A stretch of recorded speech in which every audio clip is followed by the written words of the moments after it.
Eh bien, bonjour les amis, bonjour à tous, bonjour à toutes. Bonjour Julien. Bonjour Marie-Odile. On se dit Bonjour bonjour, mais à en, toutes en et vrai, tous on est ensemble depuis ce matin. depuis ce matin. On est aujourd'hui le 18 avril et nous sommes en train d'enregistrer une série d'émissions, Science et conscience, science physique et conscience, conscience et Science, science conscience, physique, science et physique et conscience. métaphysique, Voilà, c'est ça. Bah, exactement. Tout dans un seul paquet. c'est ça, Et tu es la personne la plus pertinente pour nous parler de tout ça. absolument. Je crois qu'on arrive à notre 15e C'est épisode. ça. On tient la route. Oui. Hein. Ah, on tient la route au rythme On n'est de pas au bout, mais une émission tous les 15 jours, quand je ne me trompe pas de date de diffusion, mais ça va, ça va. en moyenne, le rythme est à peu près celui-là. Oui. Voilà. Et donc aujourd'hui, tu vas nous parler, De thermodynamique. voilà, de thermodynamique, donc de mouvement et de chaleur. Alors, c'est la science des échanges thermiques plutôt. Il n'y a pas de mouvement macroscopique, D'accord. tellement en thermodynamique, mais c'est le mouvement de la température. Ouais. Est-ce que tu crois que je vais comprendre quelque chose? Oui. Oui. Oui. C'est plus facile que la Ouais. dernière fois Oui, ça sera où un on peu a moins parlé technique, de rayonnement et de radioactivité la radioactivité, dernière émission. alpha, bêta, gamma, de stabilité du noyau. Ouais, là c'était quand même un petit peu ardu. Oui. Là, c'est une discipline assez fondamentale aussi, thermodynamique, que tous les étudiants en physique font en premier cycle. Moi, je l'ai fait en prépa notamment, et c'est vraiment la science des échanges thermiques. D'accord. Des échanges de chaleur. Échange de chaleur, Ok. transfert de chaleur. Ok. Et on aura 2 émissions là-dessus, et puis la prochaine sera sur l'énergie et la chaleur, plus globalement. Ok. Très bien. Alors, je te laisse faire. Tu veux qu'on commence le diaporama maintenant? Oui. Eh bien, on y va. On y va, Julien. Ah ben non, je ne sais pas comme ça. Comme ça, c'est bien. Voilà, très bien. Je te laisse le manche. Ouais, tiens, je te laisse même la souris. Alors, on va faire quelques généralités, quelques définitions, s'intéresser à ce qu'est la température, à la thermodynamique en général, et ce qu'on appelle ses principes. Ouais.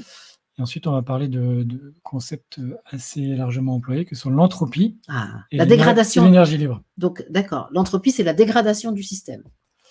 Oui, on va voir qu'il y a plusieurs interprétations, mais c'est la mesure du désordre. Du désordre, voilà, c'est ça. Et son contraire, la négantropie. Voilà. Ouais. Et on va voir qu'il y a un lien avec l'information. Ah oui, c'est ça. Notamment. Génial. Ça me plaît, moi. Oui. Et puis après, on va parler d'énergie libre et de surunité. Ah, surunité.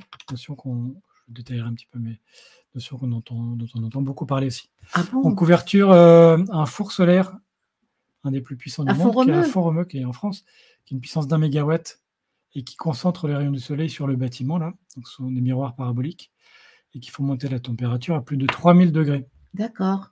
Il y a de quoi cuire un poulet, hein, là. C'est tranquille. Oui, le faire vaporiser même quasiment. Oui, c'est ça, carboniser et tout. Donc, ça permet d'étudier le comportement de la matière dans les hautes températures. Ah oui, c'est ça. Ça sert à ça, le four solaire de Font-Romeu? Oui. D'accord. C'est du four scientifique. Alors, je ne connais pas exactement toutes les applications. Il y a peut-être des applications industrielles. Oui. Mais scientifiquement, oui, c'est... D'accord. Alors, température et chaleur, des mots qu'on emploie à peu près tous les jours, mais qu'est-ce que ça recouvre? Donc, microscopiquement, un corps n'est jamais au repos.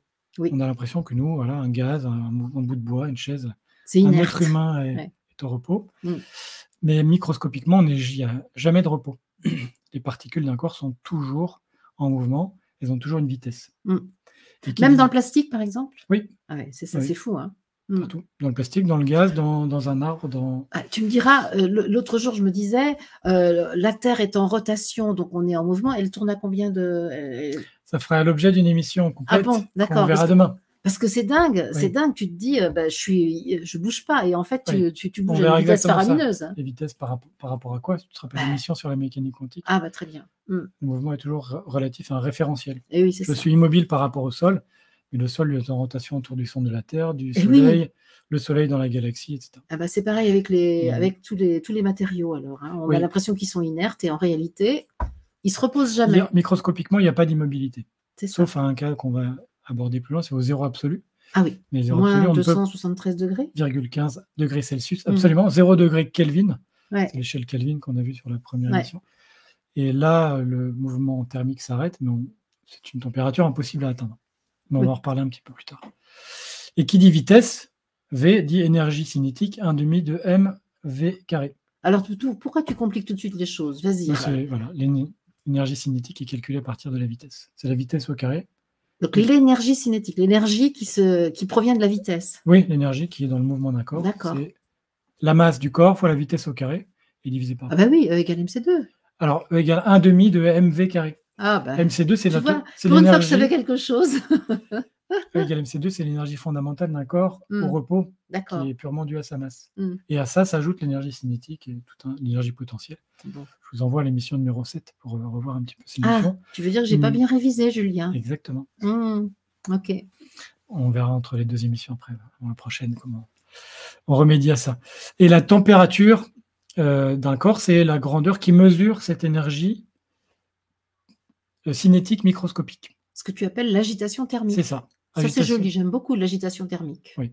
Ça chauffe, quoi. Donc, la température est une... Alors, ça chauffe parce qu'il y a du mouvement. Oui, c'est ça. Et du, Donc, de la friction Non, juste du mouvement. Du mouvement. Du mouvement. L'énergie cinétique microscopique est mesurée par ce qu'on appelle la température, pas la chaleur.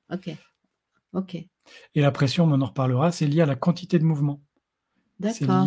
C'est pas lié à la vitesse, c'est lié à la quantité de mouvement, c'est-à-dire les chocs sur une paroi. Ah bon, d'accord. Ce sont de grandeurs qui, en thermodynamique, on les utilise absolument tout le temps. T et P, température, pression. D'accord. On peut définir que pour des systèmes composés de nombreuses particules. S'il y a un atome tout seul, ou s'il y a quelques atomes qui n'ont pas vraiment de collision, un gaz peu dense, on ne peut pas définir de température. Ok. Lorsque l'on met 2 corps qui ont des températures différentes en contact, en fait, il y a des corps qui ont une molécule à une certaine vitesse, et l'autre corps a une molécule à des vitesses plus élevées, par exemple. Et donc, plus quand on les met en contact, oui, c'est ça. Au plus élevé, plus c'est chaud. Et quand on les met en contact, il va y avoir transfert de cette énergie cinétique. Par exemple, un glaçon dans le Ricard. Voilà. Le glaçon. Dans le pastis. Ou dans l'eau. Dans l'eau, mais bon, c'est rigolo quand même de parler de pastis. Les molécules d'eau du glaçon vont pas très vite. Les molécules d'eau du Ricard ou de l'eau ou du pastis, plongée ou du pastis vont plus vite. Et il va y avoir un échange. Oui, c'est ça. Donc les molécules du pastis vont accélérer celles du Ricard ou du pastis, tout en ralentissant elles-mêmes. D'accord. Du glaçon, oui. Le Ricard accélère le glaçon. Je suis moi. Je n'ai pas pris le pastis. Je n'étais pas prêt à cette comparaison. Donc le corps le plus chaud a une énergie d'agitation thermique microscopique plus élevée. Et donc va la transférer au corps le plus froid. Et donc c'est un transfert de température. Enfin, c'est un transfert de chaleur qui va aller vers une homogénéisation des températures. Absolument. On va trouver une espèce de moyenne, un truc... qui va être pondérant, on va en reparler aussi. Un accord, une harmonisation, un équilibre. En physique, c'est un équilibre. D'accord. Et nous, ce qu'on voit sous forme de transfert de chaleur, microscopiquement, c'est un transfert d'énergie cinétique. Voilà, d'accord, ça y est. En fait, c'est un transfert, les vitesses s'équilibrent. C'est comme ça que tu le dis, équilibre. D'accord. À travers des chocs. Il y a des quantités énormes de chocs par seconde. On pourrait appliquer ça à la psychologie, mais on ne va pas le faire. Bon, on verra comment faire les parallèles. Dans ces cas-là, comment on peut définir la température de l'univers? Ça, je ne t'ai jamais posé la question. Intersidérale, quelle est la température de l'univers? Parce que l'univers est vide, en dehors de quelques éléments, quelques amas de planètes du système, etc. Quelques galaxies. Ou de trous noirs, quelques galaxies, mais non, mais l'espace, c'est énormément de vide. Donc, quelle est la température de ce vide? On ne peut pas vraiment le définir. C'est des drôles de questions. Par exemple, oui, mais il y a des physiciens qui la sont posés et qui ont utilisé tes impôts pour faire des grosses expériences.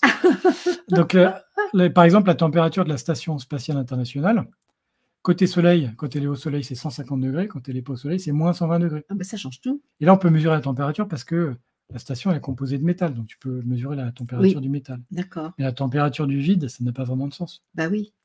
Mais on peut définir quand même, c'est la température que prend un objet qui est en équilibre thermique avec l'univers. Alors, c'est quoi l'énergie thermique, l'équilibre thermique avec l'univers? L'univers est parcouru d'énormément de rayonnements. Et donc, un corps qui est dans l'univers va absorber des rayonnements et en réémettre.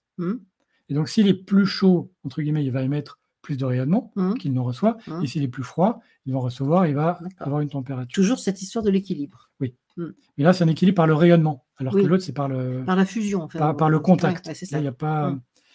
Et notre corps dans l'univers en équilibre va aller vers la température de ce qu'on appelle le fond cosmologique, le CMB.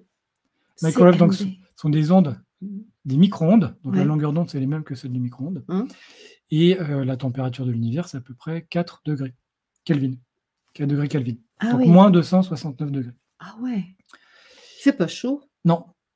Ah non, non, sortez bien habillé si vous allez dans l'espace. Si on veut se balader dans l'univers avec un corps physique, il vaut mieux avoir quelques mais il y aura des couvertures. problèmes de pression aussi. Ah. C'est-à-dire que l'eau de notre corps va se vaporiser, va bouillir à 37 degrés si on monte à partir de 20 km. Ah oui, c'est vrai, tu nous avais expliqué ça déjà. Donc il y aura un problème de pression avant la température. Mais ce sont des conditions vraiment très, très hostiles à la vie humaine. Okay. Il vaut mieux voyager en conscience. Oui. Qu'avec un corps physique. Ou avec une vraie combinaison qui... Tout de suite, les solutions matérialistes. Ce fond cosmologique, ce CMB, il n'est pas tout à fait homogène. Il y a des anisotropies. Des quoi? Anisotropie, c'est-à-dire que ce n'est pas isotrope. Anisotropie, tu vois, il y a la question du pastis. Isotrope. Je savais que je te ferais rire. Ouais, isotrope, c'est qui est le même dans quelques directions qu'on regarde. Isotrope, direction. Isope, je regarde par là, je regarde par là, l'univers. Alors, il a la même température. Ça. Mais en réalité, ce n'est pas vrai. Il y a des petites anisotropies qui ont été mesurées par le satellite WMAP et ça correspond à une différence de température de 10 puissance moins 4 Kelvin. C'est très, très peu anisotrope. C'est très isotrope, en fait. C'est même... Genre, tu poseras la question à Philippe Guillemont, il en parle. C'est très étrangement isotrope. D'accord. Étant donné la façon dont le Big Bang se serait fait, etc. C'est quand même très isotrope. D'accord. Quelle que soit la direction dans laquelle on regarde, on voit à peu près la même chose à 10-4 Kelvin près. D'accord. C'est traduit en température. Voilà. Donc, voici pour une définition de la température. Là, il faut avoir un corps d'un certain nombre, composé d'un certain nombre de particules pour définir sa température. D'accord. Température, c'est une mesure de l'énergie cinétique. Bon, ça c'est clair. Avec une petite digression sur la température de l'univers, juste pour faire culture. Voilà, c'est ça, exactement, pour savoir. Comment on mesure, comment on note les échelles de température? Il y en a notamment 3. Oui. L'échelle de Fahrenheit, qui arrive en 1714. Vous les avez utilisée à gauche. par les anglo-saxons. Oui, il en reste plus beaucoup, ouais. Il reste quelques pays. Ah bon. Il y a la liste. États-Unis, Belize, îles Caïmans, Libéria. Ah oui. Pour lesquels c'est encore officiel. Ok. Effectivement, tu vois, aux États-Unis, ce sont des gallons, des degrés Fahrenheit, donc c'est compliqué pour nous de regarder la météo. Canada aussi, non? Non. Ils sont au système... Le système officiel, ça ne veut pas dire qu'il n'y en a pas, mais le système officiel. Ok. D'ailleurs, pour la petite histoire, un jour, ils ont vaporisé dans la surface de Mars, dans l'atmosphère de Mars, une sonde, parce qu'une équipe a fait les calculs en Fahrenheit et l'autre en mètres et l'autre en pouces. Donc, ils ont complètement mal estimé les vitesses. C'est dingue. Des scientifiques de haut niveau sont capables de faire des étourderies comme moi je ferais. Il y a une sonde qui a brûlé dans l'atmosphère de Mars. Incroyable. Parce qu'elle descendait beaucoup trop vite. Quel gaspillage. C'est un peu dommage. Bah, quand même. Alors, à l'échelle de Fahrenheit, c'est quoi? Il a pris, en 1714, le mélange le plus froid qu'il connaissait, le chlorure d'ammonium. Et il a dit, ça, c'est le plus froid, donc j'appelle ça 0. Ah oui, le degré 0, absolument. Et après, il y a, selon l'endroit où vous lisez, il y a plusieurs hypothèses sur l'autre borne, parce qu'il faut 2 bornes. Oui. Et puis, il a dit la température du corps humain, c'est à peu près 100 degrés.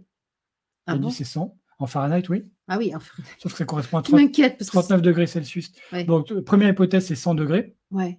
Il a dit, voilà, donc 0, c'est le chlorure d'ammonium, 100 degrés, c'est le corps humain, il a divisé en 100, et ça fait l'échelle Fahrenheit. D'accord. Bon, je trouve que c'est compliqué comme truc. Oui. Nous, je trouve que c'est plus simple avec l'eau, non? Oui. C'est peut-être parce que je suis habituée. Oui.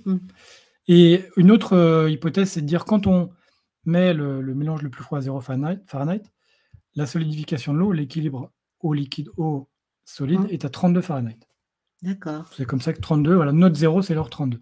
D'accord. Donc quand ils disent il fait 32 degrés, nous, c'est 0. On se pèle. On a froid, et donc il peut neiger. Et l'autre hypothèse que j'avais lue, et j'ai même traduit dans un livre, c'est que il a pris l'ébullition de l'eau, il a dit, vous connaissez les degrés degrés d'angle, ça fait 360. Il a dit donc, entre... Un cercle. Voilà, 360 degrés, entre la fonte de l'eau et l'ébullition, il a dit à 360 degrés comme les degrés. Puis il a dit finalement c'est beaucoup, donc on a fait 180. Oh là là, mais il est compliqué ce garçon. Oui. Et bon, et heureusement, Celsius est arrivé. Bon, d'accord. Celsius a dit c'est 0 pour la glace et 100 degrés pour la vapeur. Moi, je trouve que c'est du bon sens. Hein. Celsius, je lui dis champion, lui. Oui, effectivement, le 0 de Fahrenheit, c'était pour lui le plus froid qu'on faisait à l'époque, mais depuis, on a fait un peu mieux. C'est ça a changé. Oui. Tandis que l'eau, grosso modo, elle est quand même restée à peu près pareille. Il y a des bornes qui sont plus absolues. Oui. Je vous ai mis à droite la conversion. Bon, Oui. Je ne rentre pas dans le détail. C'est-à-dire qu'un degré Fahrenheit, c'est 5/9 d'un degré Celsius. C'est à peu près la moitié. Un degré Fahrenheit, c'est plus petit. Ouais. Et puis après, en fonction des bornes, vous avez une formule de conversion. Très bien. Bon. Et après, on a notamment la température dite thermodynamique. Ok, donc absolue. Et absolue. Donc thermodynamique, voilà, c'est une température définie par la thermodynamique, qui a été au milieu des années 1800, 1840, à peu près 1850. Donc c'est une discipline qui n'est pas nouvelle, hein, qui a étudié la température, les transferts de chaleur et qui a défini la température thermodynamique absolue. Donc le T en thermodynamique, c'est une température en Kelvin. Oui. C'est pas une température en Celsius. D'accord. Elle est relative, on a dit, on a pris l'eau. Il y a une température vraiment fondamentale, qui est le zéro absolu. Alors comment on l'a trouvé, lui, le zéro absolu? Déjà, on l'a trouvé dans les équations. La température qui arrive naturellement quand on fait les équations, c'est celle-là. Et puis on se rend compte que c'est la température qui est impossible à atteindre. Comme la vitesse de la lumière. C'est ça. Donc c'est pour ça que c'est absolu. C'est absolu. Oui. Oui. Tu ne peux pas descendre en dessous. Oui. Oui.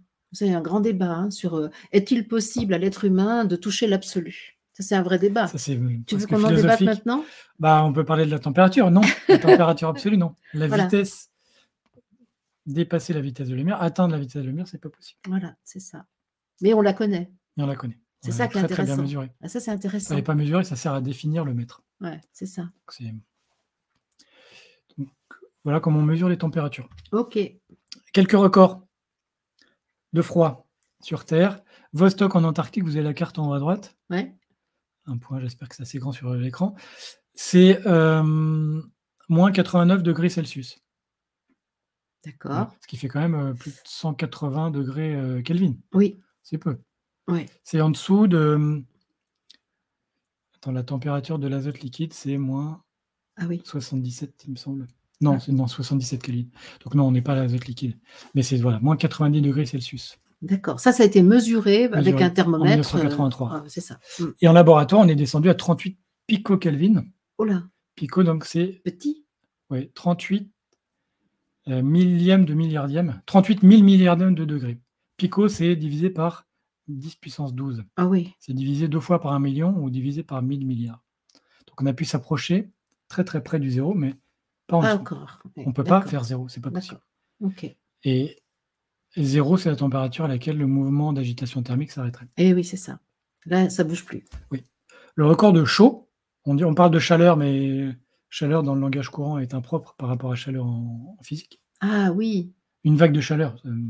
Oui.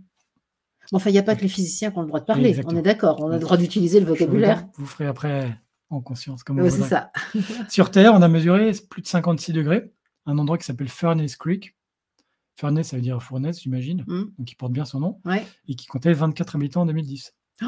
Donc, ça ne donne pas très envie d'y habiter. En plus. Non. Et ils ont mesuré un record de température au sol de 90 degrés. Oh, donc au sol, oui, parce que n'oubliez pas vos chaussures. Ouais. Ah ouais, là, dis donc, tu cuis, là. Oui. Là, pieds nus, c'est un peu désagréable. En laboratoire, le record, c'est 7, 10 puissance 12. Donc, Tera, Kelvin, c'est l'inverse de Pico. Ah oui. Pico, c'est 10-12, Tera, c'est 10 puissance 12. Donc, 7000 milliards de Kelvin. Waouh. D'accord. Et dans l'univers, la température la plus élevée qu'on imagine, c'est la température dite de Planck. On reverra peut-être ça dans une future émission, ce qu'on appelle les échelles de Planck. Donc 10 puissance 14, 10 puissance 32 Kelvin. D'accord. Donc là, c'est 100 000 milliards de degrés. Ce qui peut expliquer effectivement une grosse explosion ou qui fait suite à une grosse explosion ou un gros frottement. C'est ça. D'accord. C'était juste 10 puissance moins 43 secondes après le Big Bang. Mais ça, c'est pas mesuré, c'est calculé. Oui, ça, ce sont des définitions. Oui, c'est ça, d'accord. Ça ne veut pas dire qu'on les a forcément atteints. C'est atteint dans le modèle du Big Bang, mais c'est une définition, ce qu'on appelle le temps de Planck, la longueur de Planck et la température de Planck. D'accord. Le temps de Planck, c'est 10-43. Okay. La longueur de Planck, c'est une longueur vraiment dont on parle dans la théorie des cordes, notamment. Mais ça, c'est une espèce de borne supérieure. Mais nous, on est à 100 milliards de fois moins notre record sur Terre. Donc, on n'y est pas tout à fait. Ça va, on est à l'abri. Oui. Pour l'instant. Quelques définitions qui vont nous servir après. Ce qu'on appelle une fonction d'état. Ah oui, d'état, oui. Fonction d'état, c'est une fonction qui définit l'état d'équilibre d'un système. D'accord. Et cette fonction d'état a des variables qu'on appelle des variables d'état. Premier type de variable, les variables extensives. le volume, le nombre de moles, c'est-à-dire la quantité de matière, qui dépend de la taille du système. Prenez un système 2 fois plus gros,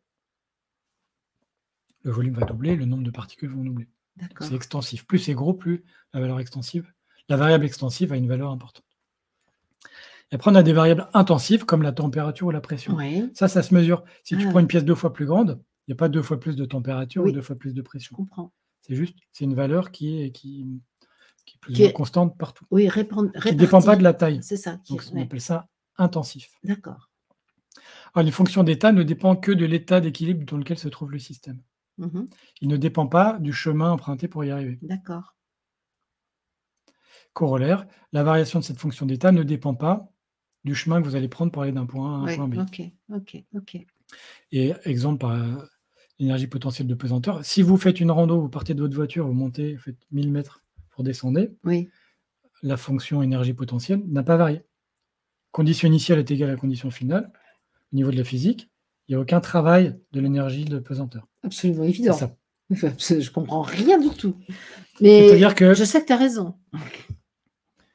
La variation d'une fonction d'état d'un système ne dépend pas de comment on va faire varier. Ça dépend de où on part et où on va. Voilà, ça ne dépend pas du chemin qu'on prend, ça dépend du point de départ et du point d'arrivée. Exactement. Donc, si vous faites une rando, que vous revenez à votre voiture, point de départ, point d'arrivée sont égaux. Donc, pour la physique, il ne s'est rien passé. Pour la biologie, tu es un peu fatigué. Tu es un peu fatigué quand même. Pour la pesanteur, pour l'énergie potentielle de pesanteur, la gravité n'a pas, ce qu'on appelle, n'a pas fourni de travail. D'accord. Il n'y a plus de travail des forces de gravité. D'accord. C'est ça que ça veut dire. On va en reparler des fonctions d'état, notamment dans les principes. C'était juste pour définir. Donc, on a notamment les 3 grandes variables qui sont T, PV. Donc, température, pression, volume, pression. Et puis après, il y a le nombre de moles qui définit. D'accord. Mais ça, en thermodynamique, tout le temps, vous avez pression, volume, température. D'accord. Définition du Larousse de l'énergie. C'est une grandeur qui caractérise un système physique et qui garde la même au cours des transformations internes du système. C'est-à-dire que quand ça reste à l'intérieur du système, l'énergie ne varie pas. D'accord. C'est quand ça sort du système, quand ça c'est émis par le système. Quand il y a des interactions avec l'extérieur, là, l'énergie peut varier. D'accord.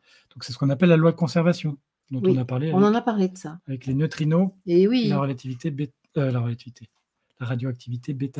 Oui. Donc, la loi de conservation de l'énergie qui, aujourd'hui, n'a pas été mise en défaut. Et l'énergie exprime la capacité d'un système à modifier l'état des autres systèmes. La capacité d'un système à modifier l'état d'un autre système. Si moi,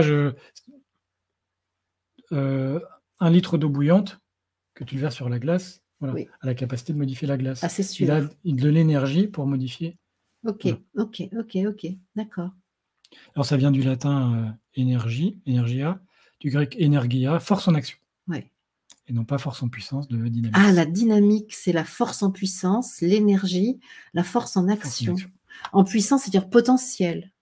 Oui. D'accord. Bon, dynamique, en général, c'est avec du mouvement, donc c'est pas que potentiel. Je ne comprends pas bien cette racine grecque, mais en tout cas, énergie, c'est force en action. L'énergie va entraîner des modifications. On dirait un slogan de parti politique, la force en action. Oui. Hein, on est là-dedans, nous. On pourrait faire ça pour 2027. Tu sais que je ne suis pas du tout partante pour maintenir les institutions. Je sais bien. Mais on a un slogan.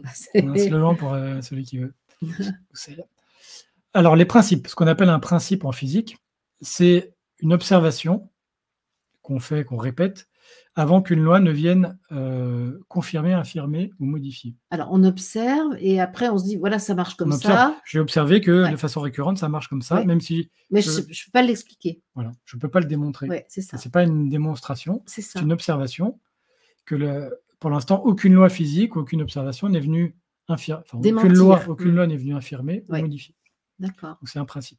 Exemple, le principe de Fermat, sur la tragédie de la lumière, donc 1657, il était précoce, et la phrase est assez joliment tournée. La nature agit toujours par les moyens les plus aisés, c'est-à-dire ou par les lignes les plus courtes, lorsqu'elles n'emportent pas plus de temps, ou en tout cas par le temps le plus court, afin d'accourcir son travail, de venir plus tôt à bout de son opération. Ah ouais, elle est vraiment économe. Oui, c'est ça. On peut dire ce principe d'économie. Mais ça, c'est vrai. C'est vrai, le principe de l'économie, ça se voit partout dans la nature. Hein. Oui. Et pour le principe de Fermat, grâce à ce principe, on peut décrire le trajet de la lumière.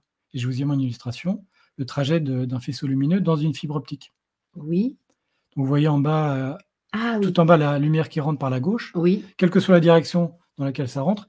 Si c'est trop pentu, ça va s'abîmer sur les bords, et sinon, Oui. ça va être osciller dans ce qu'on appelle la gaine, dans le cœur de la gaine. D'accord. Enfin, dans le cœur, pardon. La gaine, c'est ce qui l'entoure. Et donc, la fibre optique, voilà, va transporter la fibre optique d'Internet, par laquelle vous nous regardez peut-être, va transporter le signal optique. Et c'est ce qu'on appelle un gradient d'indice. On a au-dessus, en face du schéma de la fibre optique, la variation de l'indice optique. L'espèce de forme. Oui, voilà, ça c'est l'indice tel qu'on construit le cœur de notre fibre optique. Et le terme de Feynman nous dit que ça va se comporter comme ça. D'accord. Le principe de Feynman. Donc il y a une valeur prédictive. Il y a quand même, il y a des équations qui nous sont venues se greffer là-dessus, mais le principe, on est parti du principe que la lumière va au plus vite, au plus rapide, au plus pressé, au plus économique. Au plus économique pour elle. Oui. Très bien. Donc ça, c'est un principe. On peut dire, c'est une loi physique apparente qu'aucune expérience n'a invalidée, bien qu'elle n'ait pas été démontrée. Donc vous verrez qu'il y a des gens qui se battent contre le deuxième principe, avec l'énergie libre. Ah, c'est ça. On y vient, on y vient. Tu nous mets en appétit, Julien. Oui, bientôt, on y vient. C'est comme un postulat en mathématiques. Ou c'est comme un peu les postulats, si tu te rappelles les 6 postulats de la mécanique quantique. Ah bah bien sûr. La réduction du paquet d'ondes, absolument, je ne peux pas te les citer comme ça, mais je les ai en tête, tu t'imagines. Je ne connais même pas les 6. On dit, en physique quantique, il y a une superposition d'états. Oui, ça c'est un principe, c'est un postulat de physique quantique. On ne l'a pas démontré. On le constate. Il y a une différence entre axiome et postulat? Axiome en mathématiques? En mathématiques, non, je ne saurais pas te dire. Bon. C'est pareil, on va dire que c'est pareil. Ouais, il y a sans doute une différence, mais ça, je ne saurais pas te dire. Okay, en tout cas, c'est un peu le pendant physique du postulat mathématique. D'accord. Et des postulats de la physique quantique. Okay. En thermodynamique, on appelle ça les 3 principes. Ok. Les principes de la thermodynamique. Le premier. Alors, on y va. En français d'abord. Au cours d'une transformation d'un système fermé, la variation de son énergie interne est égale à la quantité d'énergie échangée avec le milieu extérieur, soit par transfert thermique, donc la chaleur, soit par transfert mécanique, le travail. Ok, alors on va le relire. Au cours d'une transformation quelconque d'un système fermé, la variation de son énergie du système donc interne est égale à la quantité d'énergie échangée avec le milieu extérieur par transfert thermique et transfert mécanique. Ouais. En gros, la variation d'énergie interne, c'est ce qui a été échangé avec l'extérieur. D'accord. Soit ce que j'ai reçu, soit ce que j'ai donné. D'accord. Et en formulation plus physique, on peut définir une fonction qu'on appelle U. C'est une fonction d'état qu'on appelle énergie interne, c'est la définition d'avant. C'est une énergie dont la variation ne va pas dépendre du trajet. Oui. Ah oui, c'est ça. Par exemple. Et qui a des propriétés suivantes. Donc, c'est une fonction d'état extensive. Tu doubles la taille de ton système, l'énergie interne double, et qui se conserve dans un système isolé. Ok. Et en écriture, on écrit que DU, la variation de U, le D, ça veut dire une variation, c'est la variation d'énergie cinétique, la variation d'énergie potentielle. Et c'est égal à delta W plus delta Q. Alors, ça veut dire la variation d'énergie interne, c'est le travail reçu et la chaleur reçue. D'accord, ok, ça j'entrevois. Voilà, et j'indique une différence, on met un delta devant W et Q, parce que W et Q, le travail et la chaleur, ne sont pas des fonctions. Ce sont des quantités qui ont été transférées, mais ce ne sont pas des fonctions dont on prend des petits bouts qui varient. D'accord. Là, il n'y a pas une fonction chaleur qui est passée de Q1 à Q2. Il y a une fonction énergie interne qui a varié, mais une chaleur se transfère, mais n'est pas une fonction. Et heureusement qu'on sait vivre dans le monde sans connaître tout ça. Hein. Oui. Parce que c'est quand même... heureusement qu'il y en a qui l'ont théorisé, sinon tu n'aurais pas de pompe à chaleur et pas de... Ah, c'est ça. Mais oui, mais on peut vivre sa vie quotidienne sans... Heureusement. Hein. Oui. Mais je comprends, mais bravo à ceux qui décodent tout ça, parce que c'est franchement... fallait se poser les bonnes questions. Et ça, c'était il y a plus de 150 ans. Oui. Donc, notez que U est une fonction. Le travail, la chaleur n'est pas une fonction. La chaleur, c'est une quantité d'énergie qui se transfère à un autre. Et le travail, c'est pareil. Il n'y a pas une fonction travail, il n'y a pas une fonction chaleur. C'est pour ça que je faisais cette distinction. Le deuxième principe, Sadi-Carnot. Ah ben je connais les Russes, Sadi-Carnot, mais à part oui. ça... Alors, il y a 2 Sadi-Carnot. Ah, il y en a un politique. Il y a le physicien qui était l'oncle du président. Ah, c'est pour ça qu'il y a des Russes Sadi-Carnot. Alors, je pense que c'est plutôt en l'honneur du président, mais il y a aussi Sadi-Carnot, le physicien, qui a fait un travail extraordinaire, qui a vraiment Dans son livre en 1824, c'était le tonton je vous dis 1850, c'est même 1824, qui a fait un travail révolutionnaire très très important sur les fondements de ce deuxième principe. Il a écrit un livre qui s'appelle « Réflexion sur la puissance motrice du feu et sur les machines propres à développer cette puissance ». C'est incroyable, en 1824. Ouais, c'était visionnaire, c'était il y a 200 ans. Il y a 200 ans. Hein. Il est mort très jeune. Hein. Ah ouais. 1824, donc il a 36 ans. Il n'avait pas 30 ans quand il a écrit ce livre. Punaise.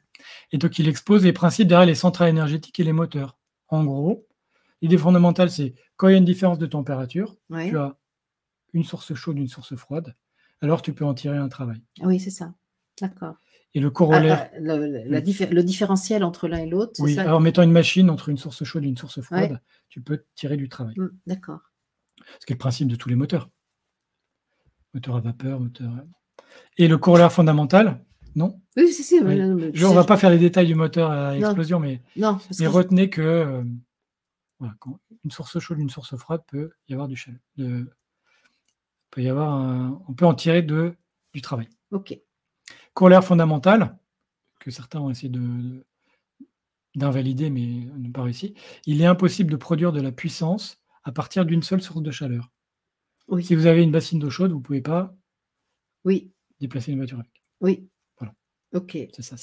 Il faut un différentiel. Il faut deux sources de chaleur. Une tension entre deux choses. C'est ça, hein, si je comprends bien. Deux sources de chaleur de température différentes. Il faut un déséquilibre. Voilà, c'est ça.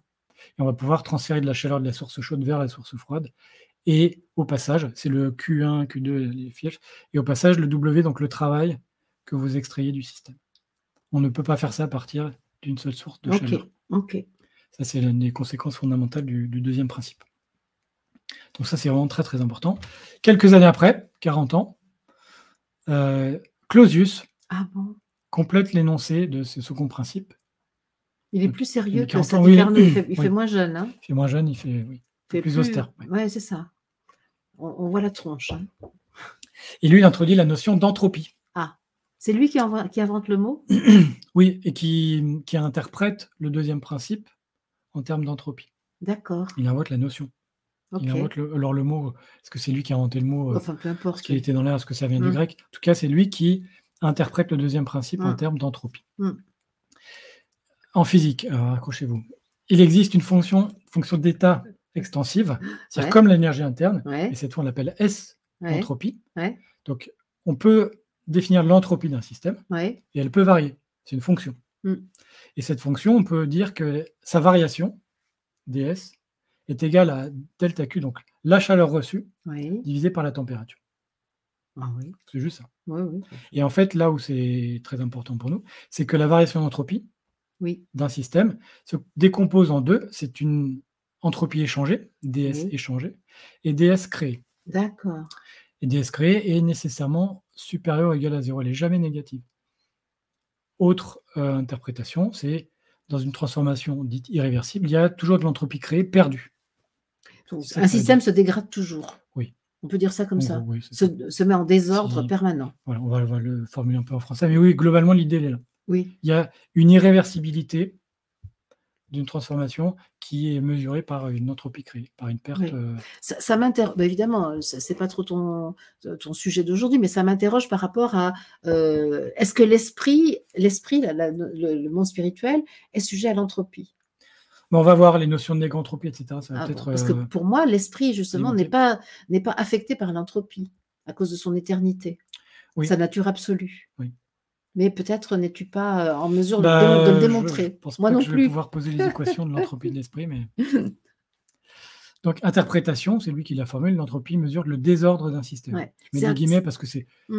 Et puis, on va voir d'autres façons de le lire physiquement. Mais c'est un sujet passionnant, hein, parce que moi, je pense que l'entropie, c'est un sujet qui m'intéresse, parce que cette dégradation de la matière, de toute la création, elle est effectivement un des grands problèmes de l'humanité, me semble-t-il. Je pensais que ça te... Oui, merci Julien d'avoir amené ça sur le menu. On a d'autres, tu vas voir, on va approfondir la notion, ça va être intéressant. Autre façon de le formuler, toute transformation d'un système thermodynamique s'effectue avec augmentation de l'entropie globale. Oui. Un système global va avoir son entropie augmentée nécessairement, c'est-à-dire qu'il a création d'entropie. Ou, en bas, l'entropie d'un système peut diminuer, à condition que l'entropie du système à l'extérieur augmente plus. Ah d'accord. Si autour de moi, localement, l'entropie augmente, à l'intérieur de moi, la négantropie va augmenter. Localement, je peux faire baisser mon entropie, D'accord. à condition que l'entropie extérieure augmente au moins de temps. Il y a toujours un qu'il y a bilan équilibre. positif. Voilà, Il y a toujours un bilan positif au nul. D'accord. Le égal à 0, c'est si vraiment c'est réversible, c'est-à-dire c'est supérieur ou égal à 0. DS créé, supérieur ou égal à 0. Ouais. C'est écrit. Ça, je peux te dire, on a fait quelques fois cette équation. C'est égal à 0 quand c'est vraiment réversible, c'est-à-dire que tu fais de toutes petites étapes. C'est une expérience de l'esprit. Il n'y a pas de transformation réversible en vrai. Oui. Quand tu mélanges de l'eau froide et de l'eau chaude, tu ne peux pas le faire de façon réversible. Oui. Quand tu as un transfert de chaleur, c'est fait. Voilà. Ouais. Donc les transformations réversibles existent en théorie. Elles sont très utiles pour la théorie, mais en pratique, elles n'existent pas. Donc une transformation implique toujours une création d'entropie. Mais il se peut qu'un système fermé à l'intérieur d'un système plus grand voit son entropie diminuer à condition qu'autour, ça augmente plus.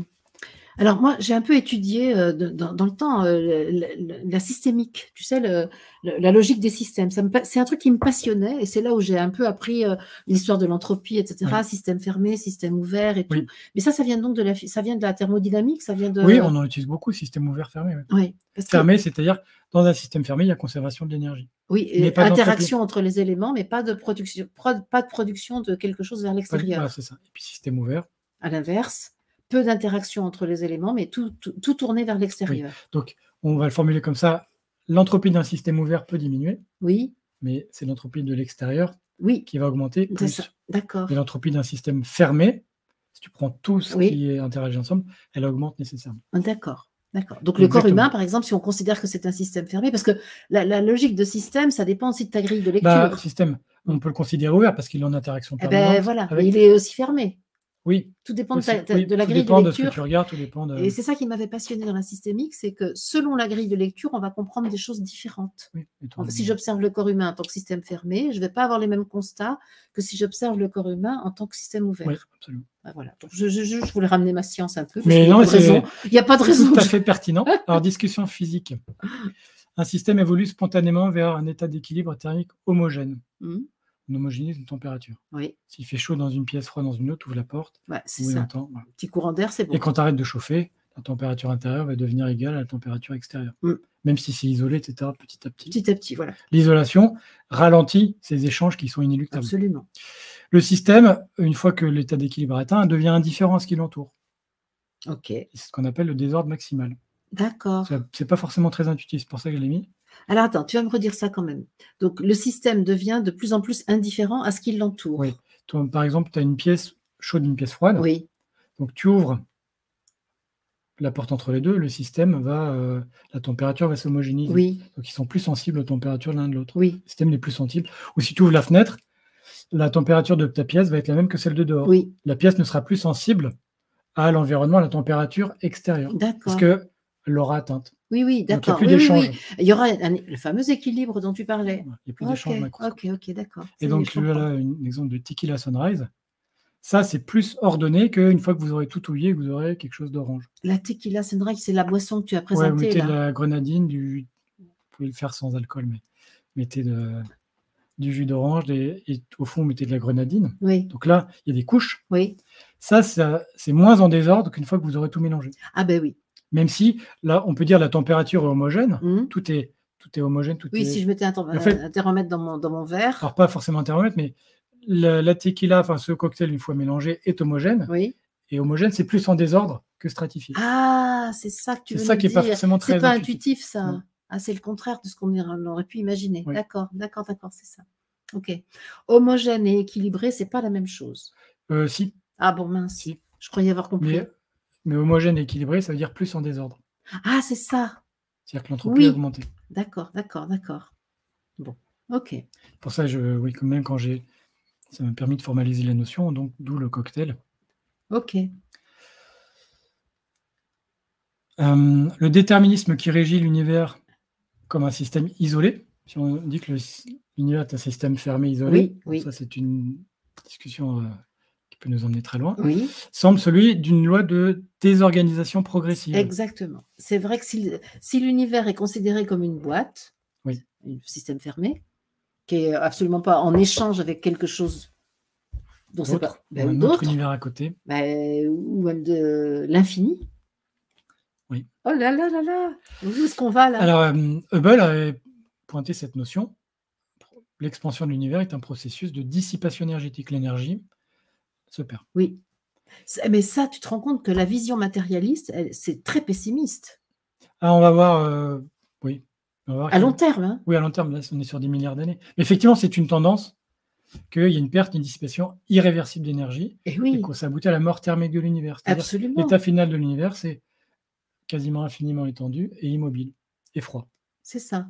Et donc ça, c'est pas très étonnant que la conscience de l'humanité soit aussi pessimiste, parce que finalement, ça on est parle imprimé. De finitude, oui. Oui, ben, c'est ça. Ça parle de, effectivement, cette croyance que nous sommes un élément fini. Ok. Et donc, sujet à l'entropie. Nous sommes finis dans nos dimensions humaines, oui. Et après finis dans la dimension spirituelle ou dans la dimension temporelle. Alors ça devrait te plaire aussi. L'expérience du démon de Maxwell. On n'en a pas déjà parlé dans une autre émission, ça? Si, les équations de Maxwell. Oui, c'est ça. Hein. Oui. Maxwell, c'est pas que le café filtre, c'est non. Alors, ou c'est pas lui du tout. Aucun lien. Les équations de Maxwell, qui sont les équations fondamentales de la thermodynamique. Donc, émission sur les ondes, il me semble. Il me semble, c'est pour ça. Et puis, on en a parlé aussi. Il a fait beaucoup de choses, Maxwell. Il a fait de la physique fondamentale également. Expérience de pensée de 1871. Rappelez-vous des expériences de pensée. C'est ça, je me souviens. Les expériences de pensée d'Einstein et Bohr, etc. Ouais. Donc, en voilà une autre.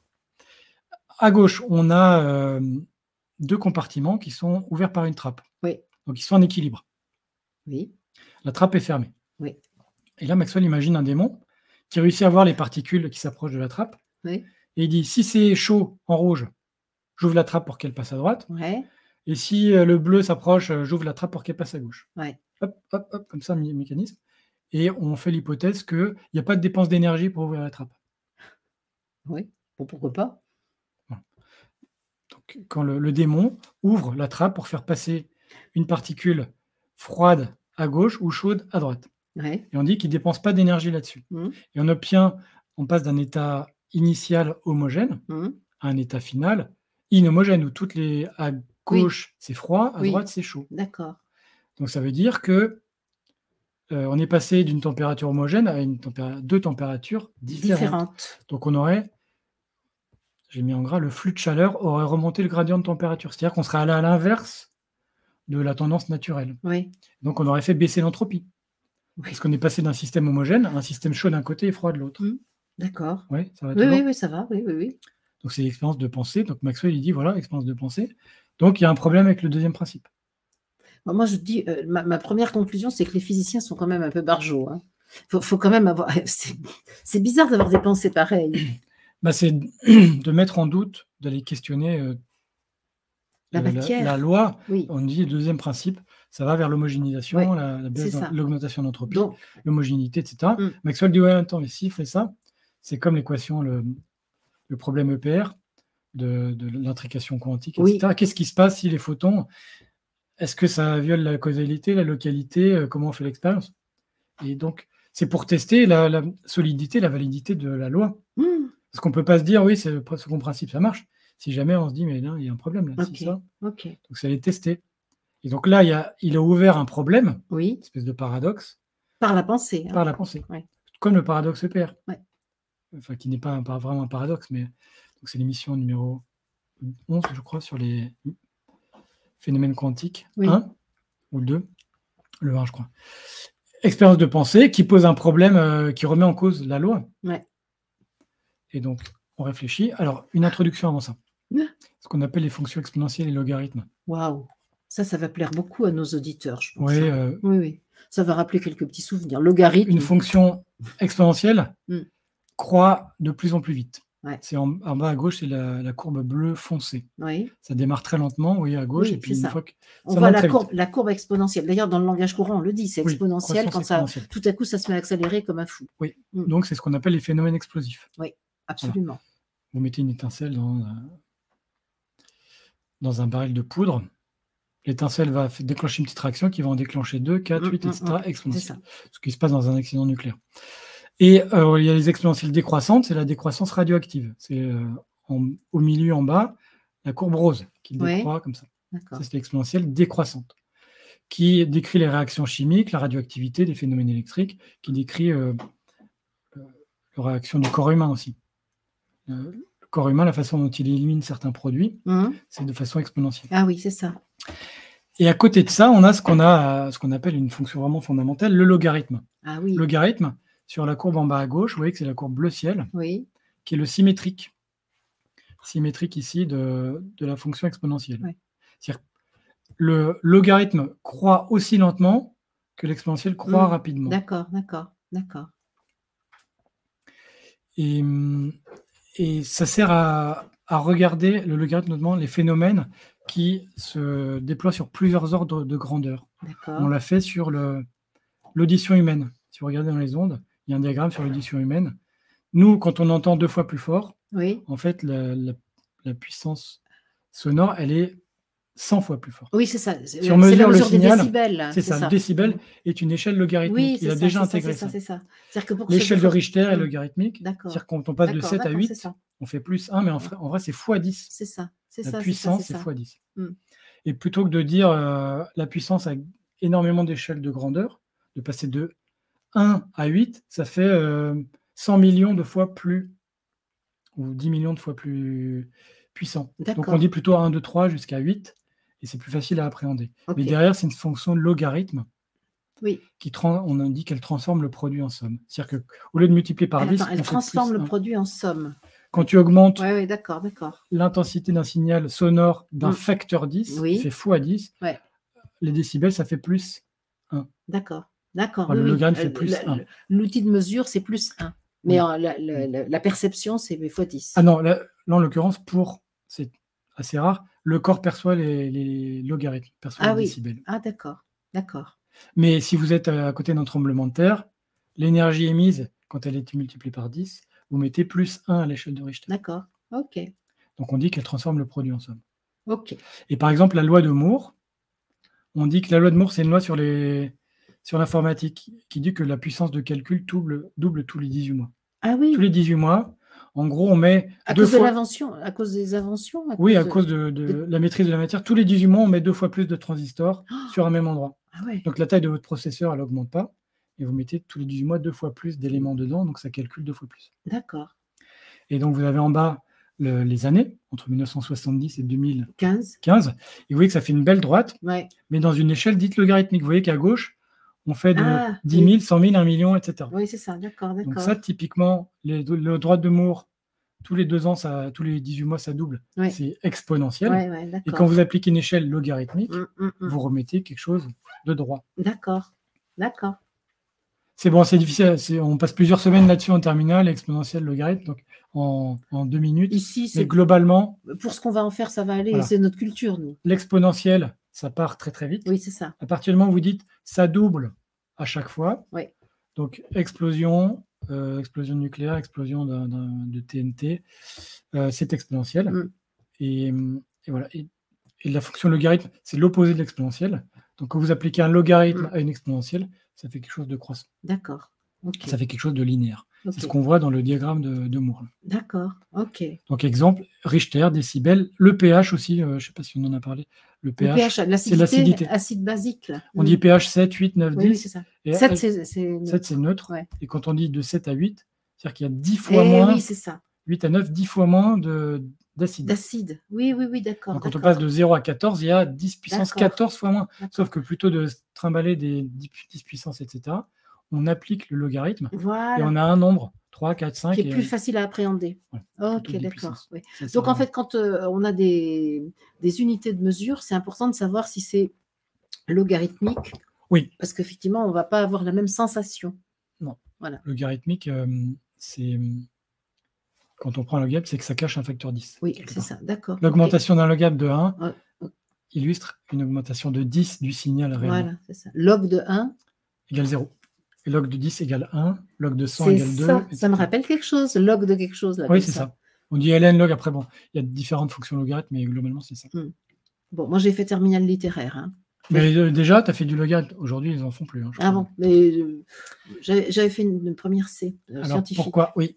Pourquoi je vous parle de ça? Parce qu'on a le troisième principe. C'est qui ce 10 beau gars, principes là? de Nernst. Ouais, Nernst, c'est lui, là, Oui. belle moustache. Ouais. Hein, c'est déjà Bah, ça. 1906, tu vois, c'est les débuts. C'est la mode. Ouais. Mm. Je pense qu'on est à peu près dans l'époque. La valeur, celui-là, il arrive beaucoup plus tard et on l'étudie assez peu.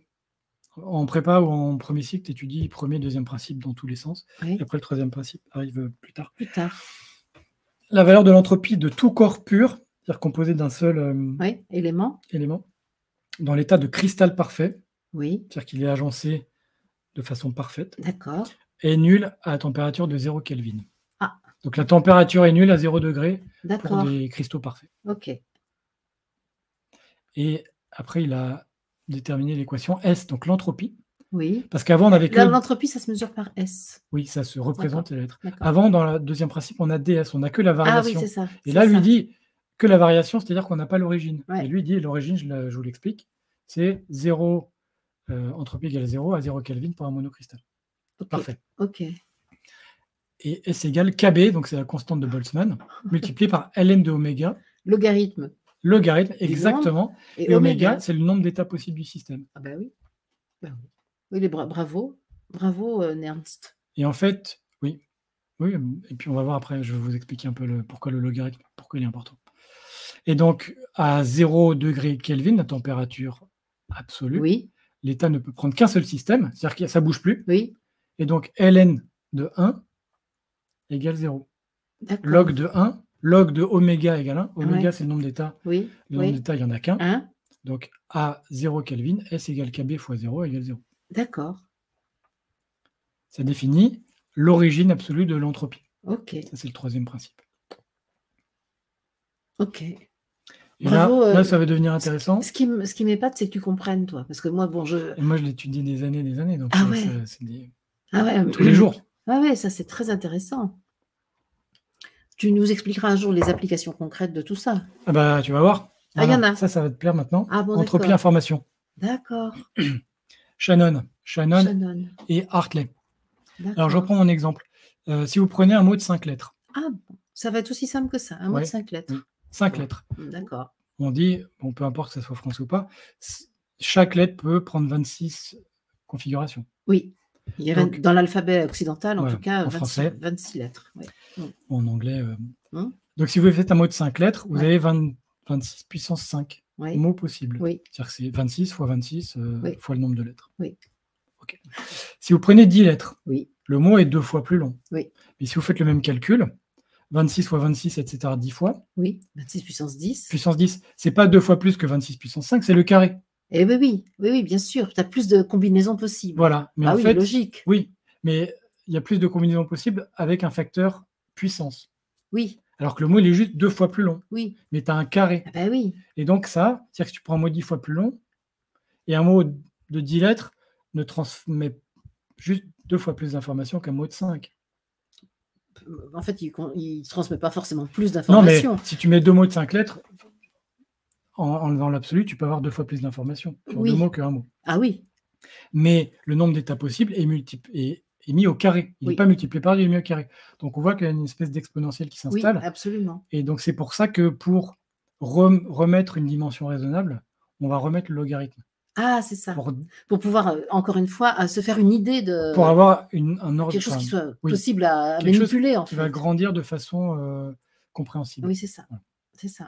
C'est ça. Donc, le carré, on passe de 12 millions de mots de 5 lettres à 140 000 milliards. Oh, alors que le mot n'est que 2 fois plus long. Eh ben oui. Donc, il n'y a que 2 fois plus d'informations. Et on va pas passer de 12 millions à 140 000 milliards, ce n'est pas 2 fois plus d'informations. Ouais. Donc, on prend le logarithme qui transforme la puissance, le produit, en somme. D'accord, c'est ça, donc, ça y est, je vois. Donc, quand je prends un mot 2 fois plus long, le nombre de mots différents passe au carré. Et si je prends le ln, le logarithme, c'est-à-dire si je regarde la vraie information, alors là, ça a doublé. Ouais, c'est ça. D'où ce logarithme en théorie de l'information. Hartley, en 1928, qui dit la quantité d'information de notre mot, c'est S, c'est 26, 26 caractères, et N, c'est le nombre de lettres. Oui. Donc, ici, ça serait 5 logarithmes de 26. D'accord. Et si tu prends un mot de 10 lettres, ce serait 10 logarithmes de 26. Et ça serait 2 fois plus. D'accord. Et pas 140 000 milliards ou 12 millions. Oui. C'est pour ça que, voilà, c'est pour ça que je fais tout ça, pour vous expliquer pourquoi il y a un logarithme, pour voir quel raisonnement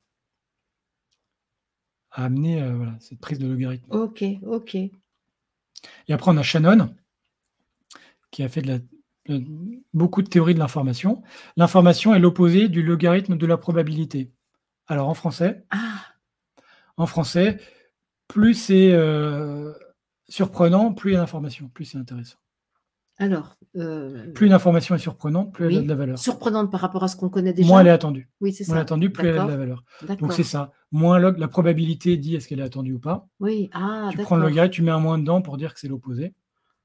D'accord. Et ça, en français, ça veut dire moins on l'attendait et plus ça a de valeur. Ouais. Ah ouais, d'accord. Par exemple, je te dis une bêtise, je sais pas, le soleil vient de tomber sur la Terre. Ça, c'est totalement inattendu. Ça, c'est. Alors, oui, c'est une information importante. Il veut plutôt absorber la Terre, mais. Ouais, c'est ça. Mais oui. Donc, ça, ce serait totalement fou. Il y a une météorite qui arrive sur la Terre. Oui. Ça a de la valeur parce que c'est inattendu. C'est inattendu. C'était pas une vraie information. Mais je ne pense pas que cette théorie de l'information mette des valeurs sur est-ce que ça met en danger l'être humain. Parce qu'il y a une dimension psychologique. Ah, ben, là, c'est qu'est-ce que ça apporte comme information. Okay. On est vraiment sur la science de l'information. Okay. Et donc, H, c'est moins la somme de P, log de P, etc. Bon. L'entropie de Shannon, c'est ce que je dis, la quantité d'informations délivrée par une source qui décrit son originalité. Et c'est la formule à droite, H égale moins, etc. Ouais, moins sigma. Bon, je vous épargne, juste pour montrer qu'il y a une similitude avec S égale KB ln d'oméga, la définition de l'entropie. Oui. Et donc, on fait un parallèle entre l'entropie et l'information. Okay. C'est là qu'on voit mathématiquement une similitude et qu'on va pouvoir faire des liens qui vont venir maintenant entre l'entropie et l'information. Ok, ok.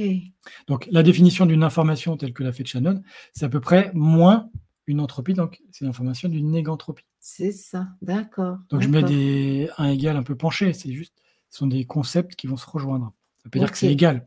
D'accord. Hein, mais avoir une information, c'est faire baisser le niveau de désordre. C'est ça.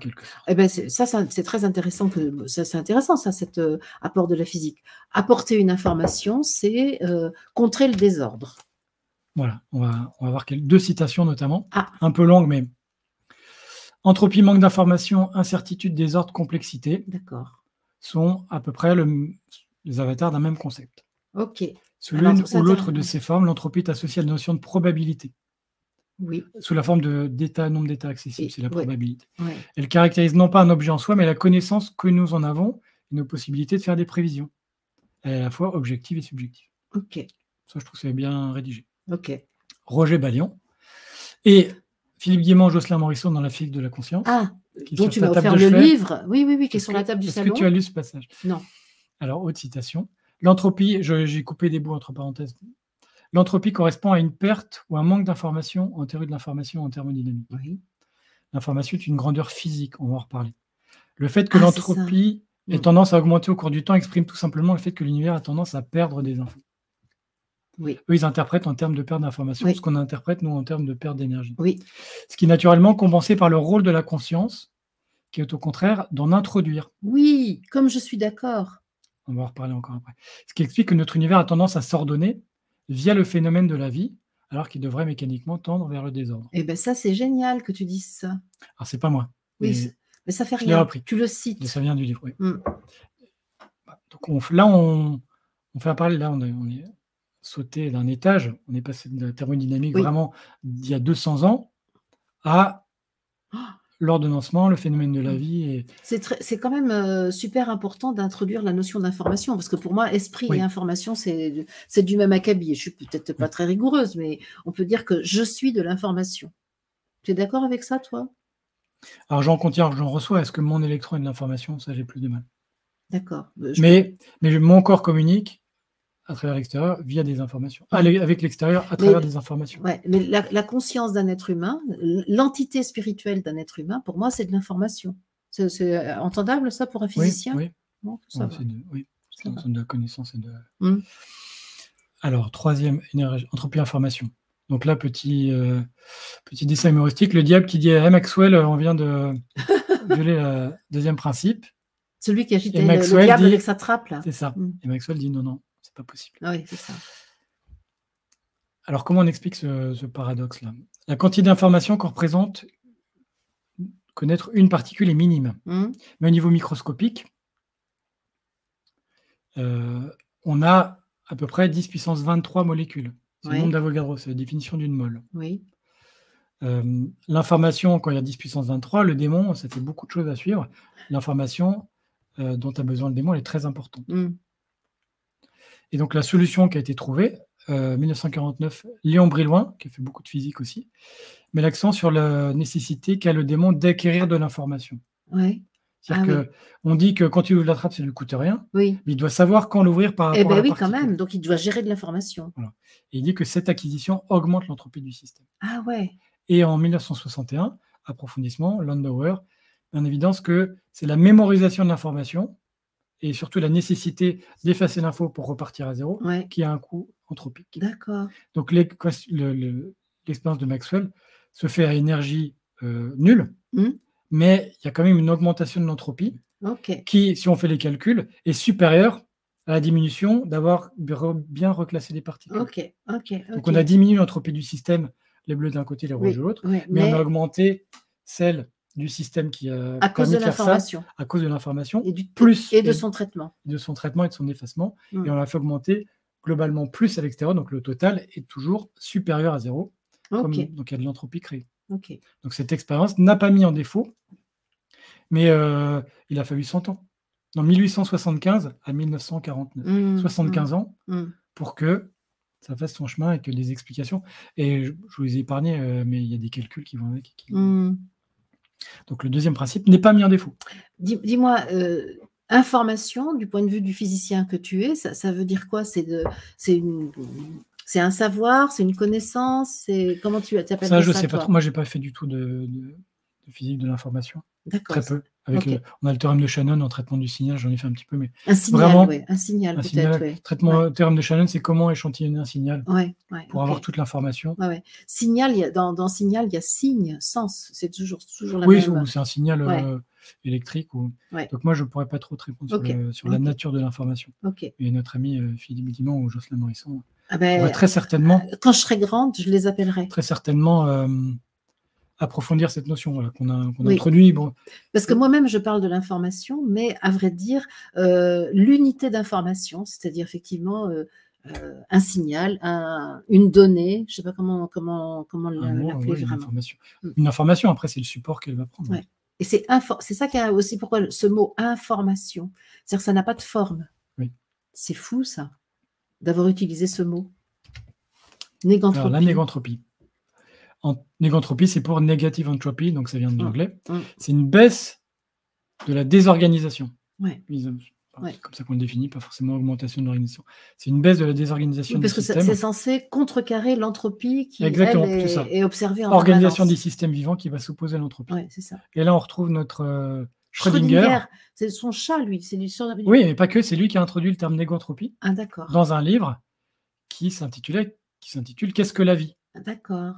Il voulait expliquer l'ordre à l'intérieur des êtres vivants. Il voulait faire de la thermodynamique du vivant. D'accord. Après avoir fait l'équation de la mécanique quantique, il s'est intéressé à la physique du vivant et à la thermodynamique du vivant, en se rendant compte que le vivant s'organise et donc va à l'encontre du désordre. D'accord. Donc il appelait ça entropie négative, négantropie. D'accord.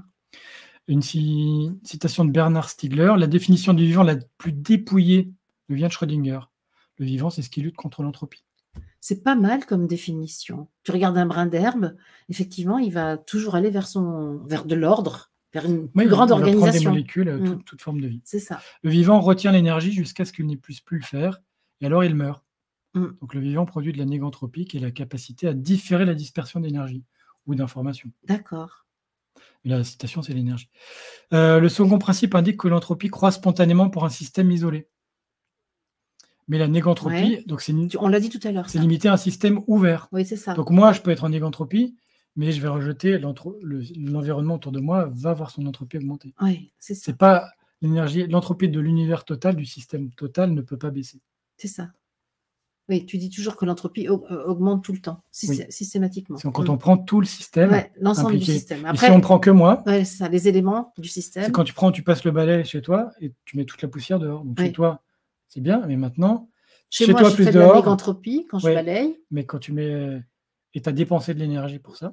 Et quand tu balances la poussière dehors, tu augmentes le désordre de dehors. Absolument. Et au final... D'où les déchetteries. Et on peut parler également de syntropie. Ah, ça, je ne connais pas la syntropie. Syntropie, c'est c'est un saint qui a été canonisé par les églises? Non, pas du tout. Pour l'agriculture, qui se base sur le respect des écosystèmes naturels. D'accord. Par exemple, la permaculture serait un modèle de syntropie, par exemple. D'accord. Okay. Et là, il y a une belle image de spirale. Une coquille. Ouais. Ça, c'est une coquille d'un... Cette photo est assez connue, hein, ça fait les couvertures des livres de physique du lycée, mais on a vraiment... c'est magnifique, c'est très ordonné. Ouais, et ça, il a fallu prendre des molécules à droite à gauche, et c'est la vie qui a cette capacité. Le chou romanesco fait très bien les choses comme ça. Oui, hein, on en reparlera aussi du chou romanesco. Ah bon? Ah ben la cellule, célèbre image de la cellule. Voilà, et j'ai mis 2 interprétations. Qu'est-ce qui se passe en termes d'énergie pour conserver sa négantropie?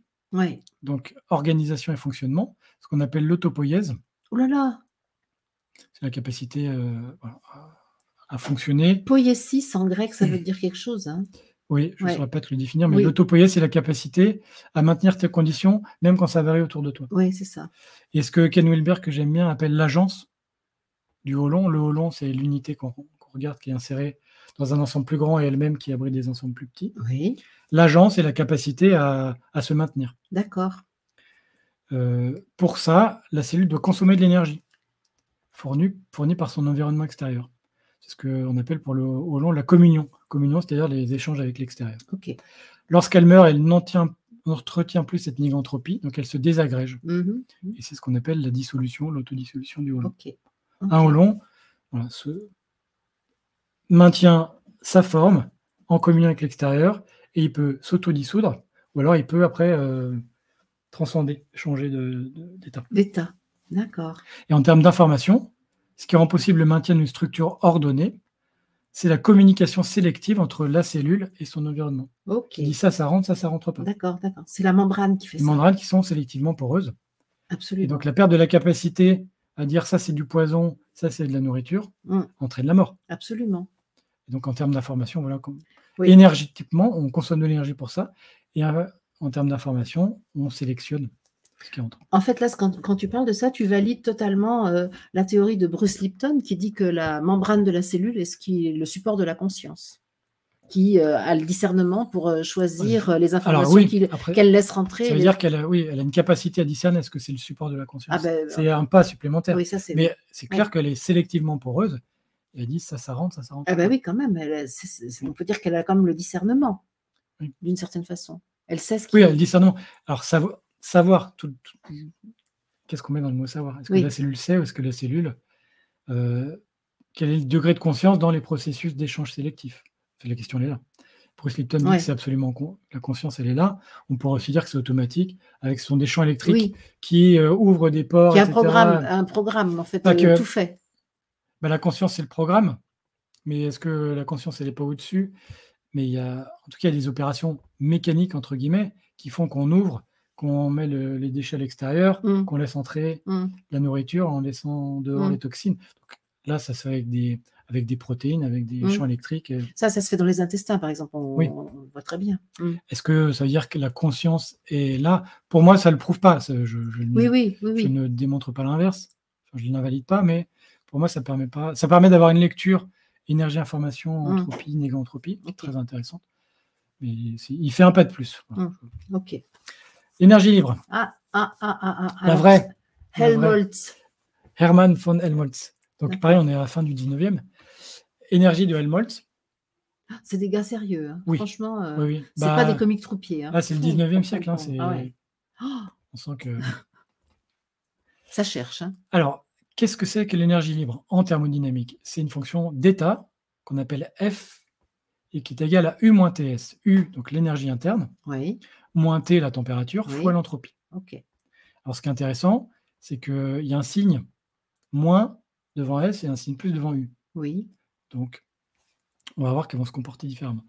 Premier et deuxième principe, une transformation réelle, c'est-à-dire non parfaite, à température et volume constant, ne peut s'effectuer qu'avec une diminution de cette énergie libre. F, U moins TS va nécessairement diminuer. D'accord, ok. Donc, en français, moins d'énergie et ou plus d'entropie. C'est-à-dire que U va baisser ou S va monter. Pour que F diminue, soit U baisse, soit comme il y a un moins devant, S augmente. D'accord. OK. Pour vraiment les puristes, en chimie, c'est plutôt à température et pression constante. On appelle ça G, l'enthalpie libre, mais qui fait à peu près le même... Enthalpie, c'est un mot que je ne connais pas du tout. Ça. Oui, c'est une fonction de... C'est une fonction qu'on utilise plus en chimie. D'accord, d'accord. La condition d'évolution spontanée d'un système à température et volume constant, c'est dF. La variation de F est négative. F va baisser. Okay. Et je prends l'exemple du verre. Si vous tenez un verre ici, vous le lâchez au-dessus du sol, son énergie va diminuer, il va tomber. Et il avait de l'énergie potentielle qui va se transformer en vitesse. Ça va casser. Et puis les morceaux vont s'arrêter. Donc l'énergie est perdue.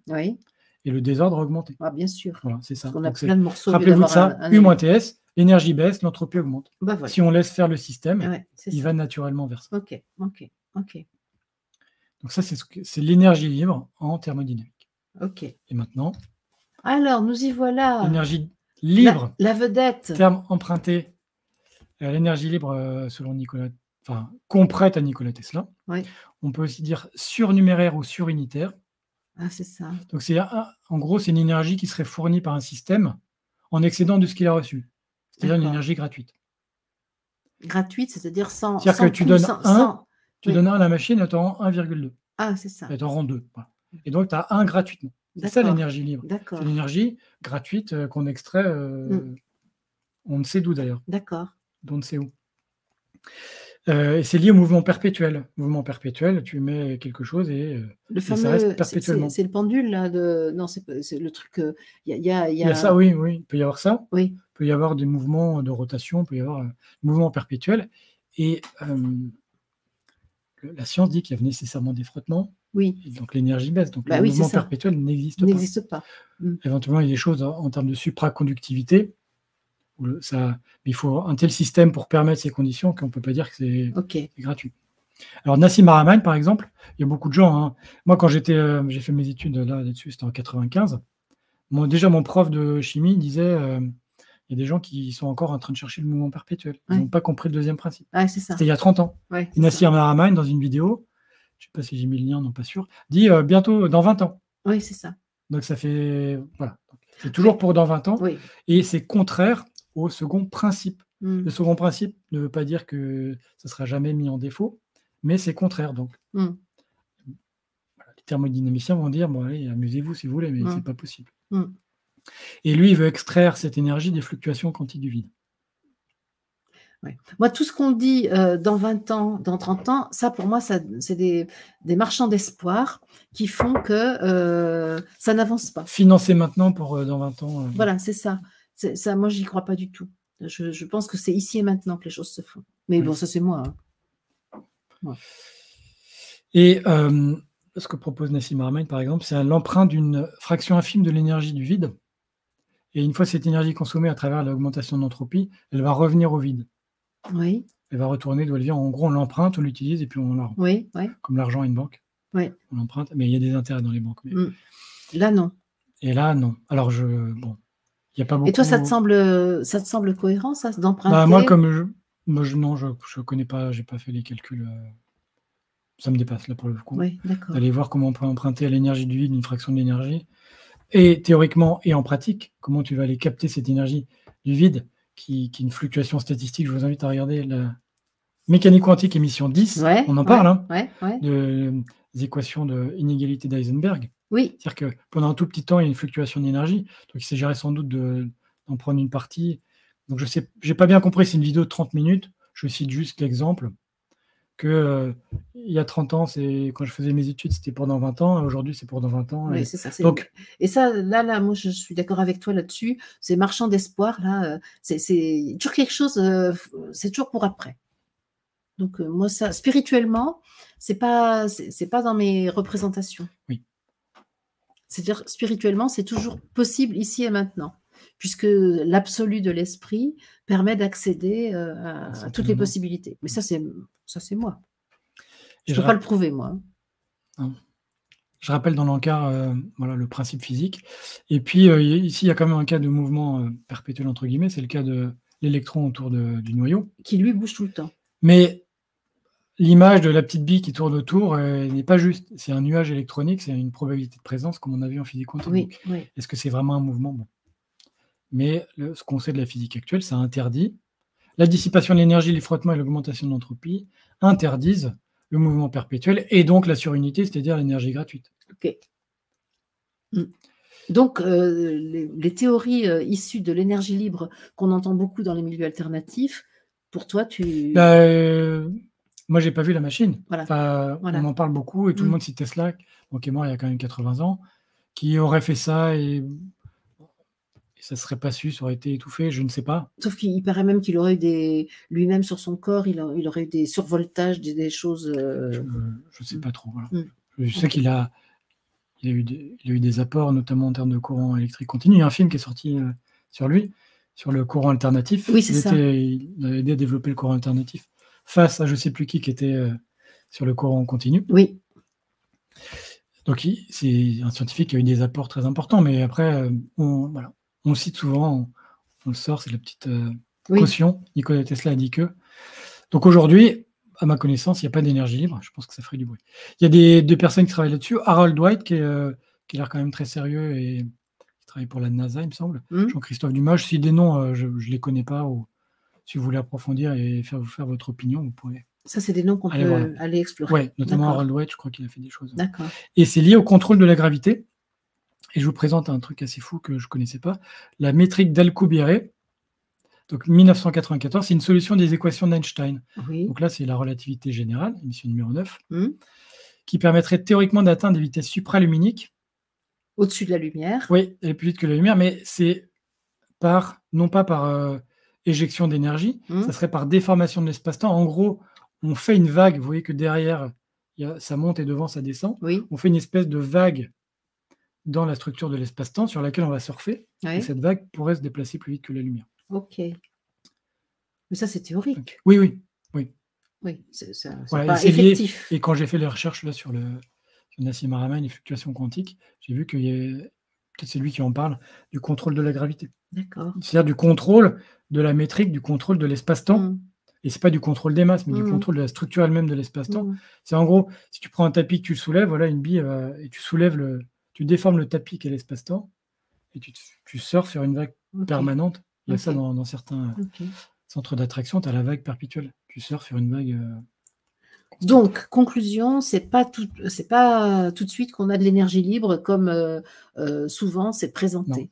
Non. Moi, je crois qu'il y a une autre énergie ailleurs, mais bon. Je ne sais pas, mais en tout cas, voilà.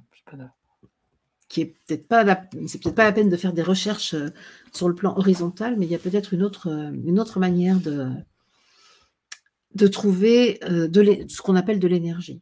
On va voir ça. On s'en occupe. Hein. Mais l'énergie est une fonction thermodynamique qui décrit l'évolution d'un système. L'énergie dite libre, Nikola Tesla, ce serait une énergie gratuite et qui résoudrait bien sûr tous nos problèmes. Oui. Et ça, pour l'instant, j'ai mis les deux en parallèle. Il y a ce qu'on connaît depuis 150 ans, et il y a ça dont on nous dit depuis longtemps, c'est pour bientôt. Oui, mais tu sais, ça résoudrait tous nos problèmes. En même temps, l'eau, par exemple, est libre sur la Terre, il y en a partout, et pour autant, il y a des gens qui ont réussi à privatiser. L'espace était libre a priori. Là, moi, j'arrive du désert, il y a des espaces absolument infinis qui sont disponibles, et pour autant, les êtres humains se sont appropriés les choses. Ils ont dit, c'est moi qui suis là, tu vois. Donc, est-ce que ça résoudrait vraiment les choses ? Peut-être, oui. En fait, pour moi, la solution vient plus de la modification de la conscience que de la découverte d'une nouvelle substance. C'est ma vision des choses. Oui. Parce que quoi qu'il arrive, un jour, on privatisera l'air aussi. Je suis à peu près sûre. L'être humain veut tellement s'approprier les choses. Oui. Homo economicus.